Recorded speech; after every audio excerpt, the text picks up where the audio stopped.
नई दिल्ली की सड़कों पर मोदी सरकार के लिए खतरे की घंटी है। एक तंजिया पोस्ट से 40 लाख फॉलोअर्स का सफर, जज के बयान पर भड़कने वाली कॉकरोच जनता पार्टी सरापा एहतजाज है। श्रीलंका, नेपाल और फिर हसीना वाजिद का अंजाम। क्या बांग्लादेश के बाद अब भारत की जेनजी नस्ल भी मोदी का इख्तिदार हिलाकर खित्ते की सियासी तारीख का रुख मोड़ने जा रही है? ये वो सवाल है जो इस वक्त पूछा जा रहा है। जेनजी भारत की नई नस्ल है, वही जेनजी जिसे कभी सिर्फ सोशल मीडिया के नौजवान और कभी कीड़े मकोड़े कहकर तजलील की गई। उन्हीं नौजवानों की कॉकरोच जनता पार्टी अब सड़कों पर है। मुतालबा वाज़ेह है कि इम्तिहानी पर्चे लीक होने के जिम्मेदारों का एहतसाब, बेरोजगारी का खात्मा और वजीर तालीम का इस्तीफा। नई दिल्ली की झुलसा देने वाली गर्मी भी इन नौजवानों का हौसला नहीं तोड़ सकी है। ये नौजवान रातें फुटपाथों पर गुजार रहे हैं, लेकिन पीछे हटने को तैयार नहीं है। इनका ना कोई सियासी बैकग्राउंड है, ना कोई बड़ी मशहूर मारूफ सियासी शख्सियत, और फिर इतने जोशीले नौजवान। सवाल ये है कि आखिर ये तहरीक शुरू कैसे हुई? तो कॉकरोच की कहानी बड़ी सादा सी है। किसी सियासी जलसे से इसका आगाज़ नहीं हुआ, बल्कि एक तंजिया रिमार्क से इसका आगाज़ हुआ, जब सुप्रीम कोर्ट के जज सूर्यकांत के एक बयान को नौजवानों ने अपनी तौहीन समझा। एक नौजवान अभिजीत दिपके ने सोशल मीडिया पर सवाल उठाया कि अगर सारे कॉकरोच इकट्ठे हो जाएं तो क्या होगा। फिर सोशल मीडिया अकाउंट्स बने। अभिजीत जो दिपके हैं, अभिषेक, उनको लेकर जो है भारत ने ये कहा कि हमें ये हवाले किए जाएं अमेरिका से। जब मार्को रूबियो आए हुए थे तो भारत को इस हद तक बुरा लगा है।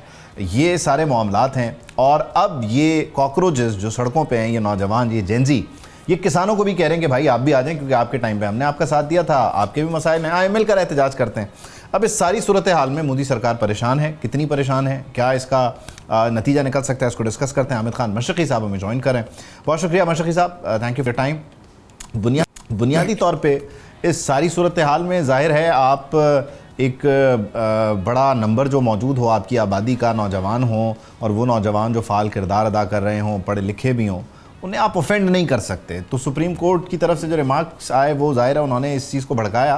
भारतीय हुकूमत ने भी फिर सही केटर नहीं किया। तभी आज देखिए कि ये मोदी सरकार के खिलाफ दिल्ली की सड़कों पर है और मामला बढ़ता चला जा रहा है, रुक नहीं रहा। बिल्कुल। देखिए उबैद, मैं ये समझता हूँ कि बिलाशुबा भारतीय जो चीफ जस्टिस थे उनकी तरफ से ये रिमार्क्स तो थे ही बहुत तहकीर अमेज और गलत रिमार्क्स थे। लेकिन मैं आपको हकीकत बताऊं तो पिछले 12-14 साल में मोदी सरकार ने भी अपने नौजवानों को कॉकरोच ही समझा है। उनके कोई मसाइल हल नहीं किए, ना उनकी तालीम के हवाले से, ना उनकी रोजगार के हवाले से। 16 से 17 करोड़ जो सिर्फ जेन जी के जो नौजवान हैं वो बेरोजगार हैं, और ऐसी बेरोजगारी है जिसके अंदर वो शहरों के अंदर, ना गांव के अंदर, ना कहीं पर कोई काम नहीं कर पा रहे। तीसरी बात यह है कि जो बेइंसाफी है, जो कि एलीट क्लास है इधर इंडिया की, उसने जो है वो तमाम रिसोर्सेज पर टेक ओवर किया हुआ है।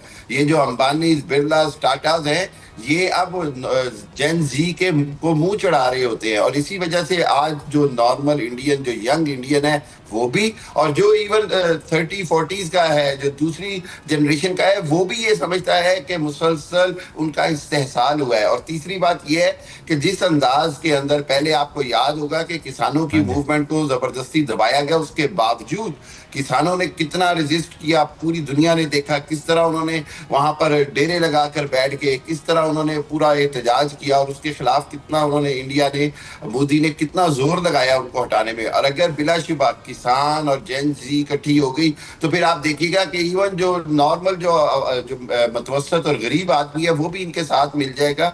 मैं ये समझ रहा हूँ कि देखिए पॉलिटिकली जिस तरह कलकत्ता के अंदर 90 लाख वोटर्स को निकाल कर बीजेपी ने अपना इक़्तिदार बनाया, फिर उसके बाद जिस तरह उत्तर प्रदेश में, जिस तरह बिहार में बेईमानी से इलेक्शन जीती है, जो कि राहुल गांधी और लोकसभा में बातें हो रही हैं, उस सब से एक बात बड़ी क्लियर हो गई है, वो ये कि बीजेपी की जो पाकिस्तान दुश्मनी की सियासत के नाम पे उसने जितना कुछ किया, अपनी आवाम को कुछ डिलीवर नहीं किया, बल्कि हिंदुत्व आइडियोलॉजी के चक्कर में हिंदू मुस्लिम जो है वो तफरीक ज्यादा की, गैर मुस्लिमों से नफरत ज्यादा की। उसके बाद देखें ये जो इंडिया है, इसकी जो एक बुनियादी असास है वो ये है कि यहाँ पर बहुत बड़ी तादाद में दूसरे मज़ाहिब आबाद है। उसके बाद दूसरी बात ये है कि यहाँ पर जो छोटी जात का हिंदू है उसको बड़ा तहकीर किया गया है। इसमें बुनियादी तौर पर मुझे एक चीज़ और भी है ज़ाहिर है इसमें कि आप वो बॉलीवुड के ज़रिए, आप अपने फॉरेन मिनिस्टर्स के ज़रिए या आप वन पार्टी रूल के ज़रिए दुनिया को जो मैसेज दे रहे थे, और वो नौजवान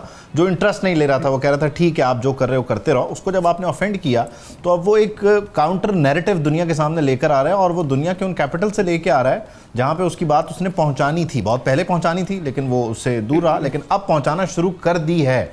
ये भी बड़ा इंपॉर्टेंट हो गया है, मतलब इंटरनेशनल पर्सपेक्टिव। देखिए वैद, कॉकरोच पार्टी जो है ना, वो दरअसल मोदी का और बीजेपी का जो शाइनिंग इंडिया का झूठा दावा था, वो उसके मुंह पर तमाचा है। जो बीजेपी और गोदी मीडिया मिलकर जो पूरे अपने ही अवाम को बेवकूफ बनाते हैं। आपको पता है, मैं तो बार बार इंडियन चैनल्स पे एक ही बात करता हूँ कि हमें तुम्हारे प्रोपेगेंडा से फर्क नहीं पड़ता, तुम अपनी कौम को, अपने अवाम को डिसीव कर रहे हो, मिसगाइड कर रहे हो, जिसके नतीजे में एक दिन ये आतिशफशां है, ये लावा फटेगा। मैंने, आप यकीन करें, पिछले 4-5 साल से इनको कह रहा हूं कि आपने अपनी आवाम को कुछ नहीं दे रहे हैं, आप अपनी आवाम को गुर्बत की सजा से बदतरीन तरफ नीचे लेके जा रहे हैं। आपको पता है, दुनिया में सबसे ज्यादा मकरूज जो कैलकुलेटेड मुल्क है वो इंडिया है, और झूठ वो फिर बोलते हैं। फिर उसके बाद जो 60% के करीब लोगों के पास आज भी एक्सेस टू द टॉयलेट नहीं है। 34% जो लोग हैं वो एक वक्त की रोटी खा रहे हैं। देखें, ये जो मामला है, ये खुद मैं समझता हूं कि उस हिंदुत्व आइडियोलॉजी की वजह से बदतरीन हुआ। कांग्रेस के दौर में इंडिया को बहुत बेहतर, मनमोहन सिंह ने इंडिया को इकोनॉमिकली खड़ा कर दिया, और उसी के खड़ा किए हुए के बल के ऊपर ये मोदी ने इतने साल गुजारे। और लेकिन खैर जाहिर है हर उरूज को सवाल है, और मोदी की जो अपनी पॉलिसीज हैं वो उन्हें वहां लेकर जा रही हैं कि जहां उन्हें बिल आखिर पहुंचना ही था। तो भारत में आइंदा आने वाले दिनों में ये नौजवान क्या करते हैं मोदी के साथ, इसके बहुत शुक्रिया मशरकी साहब, thank you for joining us. Subscribe करें और बेल दबाएं ताकि कोई खबर रह न जाए।